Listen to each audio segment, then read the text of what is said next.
নমস্কার বন্ধুরা, আমি মৌসুমী। আপনারা দেখছেন মৌসুমী ফ্যাশন। আজকে করে নেবো, গরম পড়েছে প্রচন্ড, লাউ খাওয়া খুবই উপকার। একটু দিয়ে দিলাম তেল, একটু নুন, এতে মাছটা কি হয় লেগে যায় না, ভালো দিয়ে তেলের মধ্যে একটু নুন দিয়ে দিলাম। আর যেটা বলছিলাম, লাউ মাছ ভাজবো বলে নিয়ে নিয়েছি 4 পিস মাছ, রুই মাছ।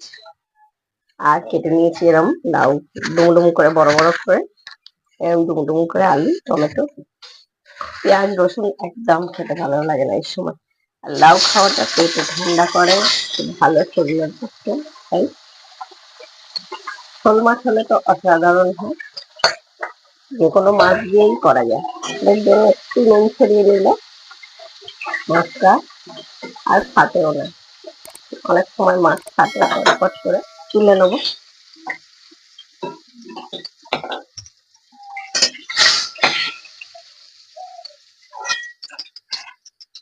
আর দিয়ে দেবো ওই তেলে বড়ি। এমনি লাউ দেখবেন যা দিয়ে করবেন ভালো লাগে, চিংড়ি দিয়ে তো আমরা সব সময় খাই, কিচ্ছু করার নেই। আর এই কদিন এত গরম পড়েছে, বলছে 15 তারিখ অব্দি এই গরমটা থাকবে।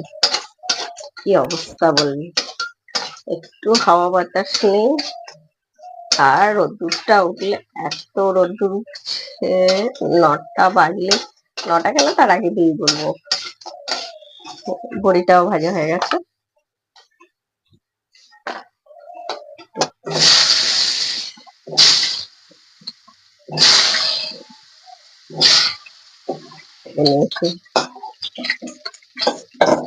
এগুলো তুলে নেবো। আর আমরা তেল দেবো না, আমরা কিন্তু একবারেই তেল দিয়েছি। যখন মশলা খেতে খুব ভালো লাগে না, তেলটাও একটু অ্যাভয়েড করা দরকার।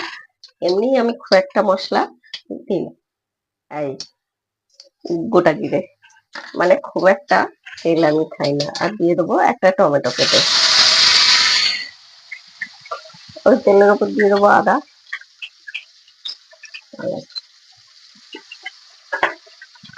মানে 1 চামচ, 4 চামচ।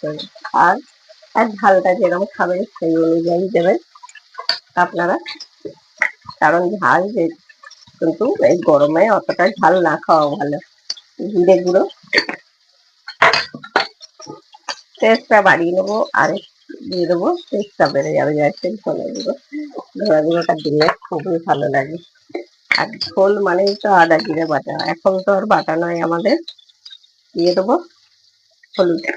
আমি এখানে কোনো কাশ্মীরি লঙ্কা, শুকনো লঙ্কা কিচ্ছু ব্যবহার করব না, এই মশলা দিয়েই আমাদের রান্নাটা হবে। একটু জল দিয়ে দেবো মশলাটা কষার জন্য। দেখুন, আর আমি যে বড়ি দিয়েছি, বড়িটা দেওয়ার খুব প্রয়োজন নয়, আমার ছেলে ভীষণ ভালোবাসে বড়িটাই ঝোলে, তাই জন্য দেয়া। আপনারা স্কিপ করে যেতে পারেন বড়িটা। আমরা মশলার সঙ্গে ভালো করে খানিকক্ষণ মিশিয়ে নেব। আর মতো নুন দেবেন, নুনটা দিলে দেখবেন বেশ লাউটা কমে আসবে, লাউটা জল বেরোচ্ছে। এই সময় দিয়ে দেবো আলুটা। আলুটা দিয়েও আমরা কিছুক্ষণ একটু ঢাকা দিয়ে দেবো। A few minutes later. আমাদের, আমি কিন্তু এইভাবে লাউটাকে দিয়ে মিনিট 10 রান্না করে নিয়েছি, তাতে দেখুন লাউটা কিন্তু নরম হয়ে গেছে, আলুটাও আপনার 80% সেদ্ধ হয়ে গেছে, আলু সিদ্ধ হয়ে যাচ্ছে, লাউ। আর প্রথমেই যদি জল দেন তাতে কি হবে, ওই জন্য বললাম যে তাতে লাউ গুলো শক্ত শক্ত হয়ে থাকবে, খেতে ভালো লাগবে না। লাউ থেকে এমনি জল ছাড়ে, সেই জলেই আমাদের লাউটা মোটামুটি সেদ্ধ করে নিতে হবে, রান্না করে নিতে হবে। আমরা তো চিংড়ি দিয়ে করলে শুকনো শুকনো করি অনেক সময়, সেখানে জল দিতে হয় না, জলটা শুকিয়ে নিতে হয়। যেহেতু আমরা ঝোল করব, একটু জল লাগবে দুপুরে ভাতে খাওয়ার জন্য, তাই জলটাকে কিন্তু আমি গরম বসিয়ে দিয়েছি। এদিকে গরম জল দেবো, ঠান্ডা জল দেবো। ঠান্ডা জল দিলে কিন্তু পানিসে খেতে লাগবে দেখুন। আর যারা প্লিজ দেখছিলেন, দেখতে দেখতে একটু লাইক করে দেবেন, ভালো লাগলে কমেন্ট করবেন, শেয়ার করতে একদম ভুলবেন না। আর যে সকল নতুন বন্ধুরা পেজে দেখেন পেজটি ফলো করে দেবেন। পুরনো বন্ধুদের সঙ্গে থাকার জন্য অনেক ধন্যবাদ। আর আমার ইউটিউব চ্যানেলটাকেও প্লিজ একটু সাবস্ক্রাইব করে দেবেন, পাশে থাকা বেল আইকনটি ক্লিক করে দেবেন, একদম ভুলবেন না। আপনারা চাইলে যদি কালারটা ভালো করার জন্য শুকনো লঙ্কা গুঁড়ো বা কাশ্মীরি লঙ্কা গুঁড়ো যারা যে যেটা পছন্দ করেন দিতে পারেন। আমি গরমে একদম দিচ্ছি। শুকনো লঙ্কাটা তো খাই না, জানেন অনেকেই, খুব কম, ভীষণই কম। আর এটাকে কাশ্মীরি লঙ্কাও দেবো না। আমরা রান্নাটা হয়ে গেছে, যেহেতু জলটা দিয়েছি দেখুন দেওয়ার সময় সময় কিন্তু ফুট হয়ে গেছে, বললাম গরম জল দেবেন, খেতে তাতে ভালো লাগবে। এবার আমরা দিয়ে রান্না করে নেবো, আর বেশিক্ষণ না। এবার দিয়ে দেবো মাছ আর বড়িটা দিয়ে মিনিট 5 আমরা রান্না করে নেবো।